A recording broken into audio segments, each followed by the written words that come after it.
Unprecedented turn of events. The 2025 budget speech, which was supposed to be delivered yesterday, has been postponed to the 12th of March. The delay is due to disagreements over certain proposals within the Government of National Unity, with the financial year for the South African national government running from the 1st of April to the 31st of March.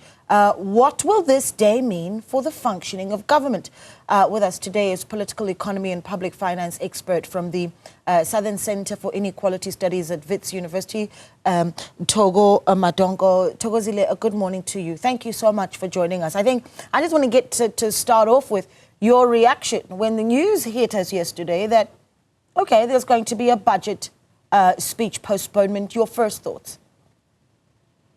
So my first thought was surprise. I mean, I was surprised, but at the same time, given my training in international politics and understanding comparative politics, I remembered that this is very, very common for coalition governments to have their first kind of time in the ring over budget issues.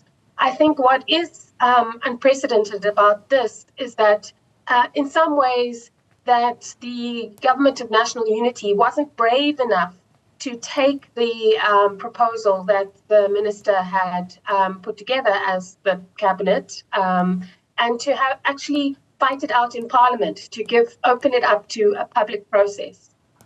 Yeah, you see, also there's the issue around whether or not this could have been discussed way before, right? And sort of just how much interaction there was between the various political parties in the Government of National Unity. And I've heard that argument as well, that it could have been tabled in the debate taking place after the fact. But certainly, was enough done before the fact, in your view?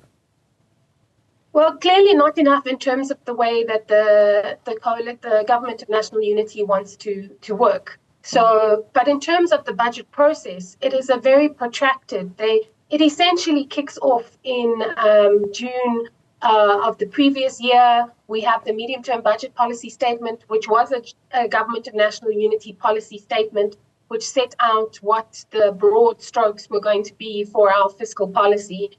And so from October to now, they had numerous meetings. They have what's called the MinCom Bud, the budget forum. So there are many, many opportunities. It even has to go to NEDLAC. So it is a bit surprising that they weren't able to manage the sensitivities, because there are some aspects of the budget that are market sensitive, like raising taxes, which in some respects, some would argue is a kind of moot point, because it should be a national decision, not depending on bond markets and external actors or domestic actors that are not kind of subject to public scrutiny. So in some ways, the lead up to the budget day, which is the tradition, which we're all used to, which is February, I am surprised that they weren't able to reach agreement before the actual day of the budget. Yeah, let's talk timing. We've got the postponement, the budget speech now going to be delivered on the 12th of March, which is essentially, Thokozile, just weeks before the end of the financial year. What's the trickle-down effect of what this does to function of government institutions and other sort of stakeholders when you've got, I suppose, a few weeks towards the end of the financial year to then roll out the decision that is made by that speech on the 12th? So the interesting thing is that this is all set out in the Public Finance Management Act, the PFMA, and the minister spoke to it in his speech yesterday. And so it's normal for the budget to only be passed in June. So usually line ministries will start spending from up to a certain percentage, it's around 40% of the appropriations from the previous year. So there are some restrictions and limits. So it doesn't actually hamper. What it does do is it kind of delays everything. So one of the most important things under the Money Bills Amendment Act, and I'm not saying the full name, I'm just using the acronym, the little sort of shortened version of it, is that Parliament has to pass the fiscal framework before anything else happens. And so this then delays the understanding of what the division of revenue will be and those kinds of things. And then we don't know necessarily what the local government, what the provinces will get. The provinces are then waiting to find out what their allocations will be in order to be able to do their budget process and in order to table their budgets. So it does have a knock-on effect, but essentially we have time. You know, yesterday after that sitting in Parliament, we did also see that press briefing. And one of the things that really stood out was the Finance Minister Enoch Godongwana asked by journalists what this does for public or international confidence, certainly in our, in our economy. And one of the things that he talked about is that other countries have their own problems. And this is as we get ready to see the foreign ministers starting to meet as well. A big year for us at G20 was. What has this done to the confidence in our economy? So I've been listening to the chattering classes, and there's kind of a split kind of view on this. There's one where it's sort of, oh, this is very embarrassing, makes us look like a bit of a basket case. But then there's the other side that says this is a sign of mature democracy.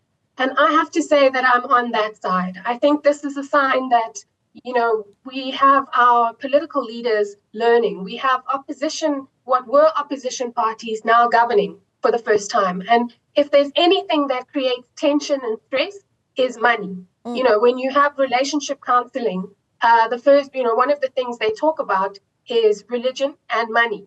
How are you going to manage your money? So it's not surprising that they weren't able to agree and that there was disagreements around the proposed budget. Yeah. So I think I hope that many kind of commentators and thinkers and analysts will see that this is a real demonstration of our political system flexing its muscles, learning what it means to not be a one-party dominated system.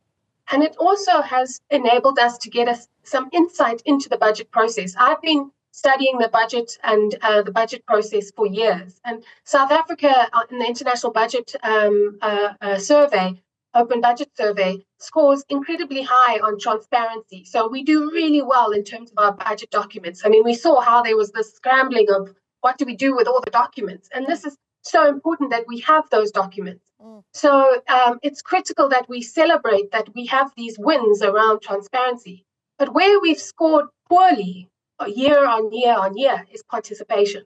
And we see that Treasury itself does not open up the budget process to broader participation. And I think that one of the things that I would like the minister and the DG to take away from this is that they should have done more public participation in relation to the proposal. The budget is a money bill, like any other piece of legislation. The Treasury is not prevented from engaging. And the minister unfortunately said, we don't open up the budget to public scrutiny, which is crazy because then what's the point of the parliamentary process? So it's absolutely critical that Treasury takes on the lessons here and says, let's open up our engagements much, much earlier from October. Let's discuss big reforms like tax. What should our tax, look like? We have the Davis Tax Committee that looked at reforming our tax, made a number of suggestions, including introducing a wealth tax. Yeah, so let me step in there just in the interest of time because you're taking me somewhere which I think is incredibly important. And in fact, in a few moments, we'll be speaking to the SA Institute of Taxation. But 2% VAT increase or not to? What do you say? That's 2 percentage points increase. In my reading, Treasury would have to produce a really solid argument for why that is the only solution. We have other options available. For example, we could look at a wealth tax. We could look at reforming the way we do our tax brackets and make sure that those who can afford pay. We could look at renegotiating the way in which our debt is structured and where we borrow from, so we get concession loans, so we have cheaper debt as opposed to the very expensive debt that we have at the moment. So, and corporate income tax. I mean, the corporate income tax was cut, and we hear constantly that you can't touch corporates. I'm sorry, but traditionally, in the past, corporates paid their fair share. They were taxed in high ratios. Many countries still tax their corporates. And so it's critical that if we're going to go for that, which is considered a regressive tax because it's a flat tax, it doesn't distinguish between the family that is struggling to make ends meet and put food on the table, and me as a middle class South African.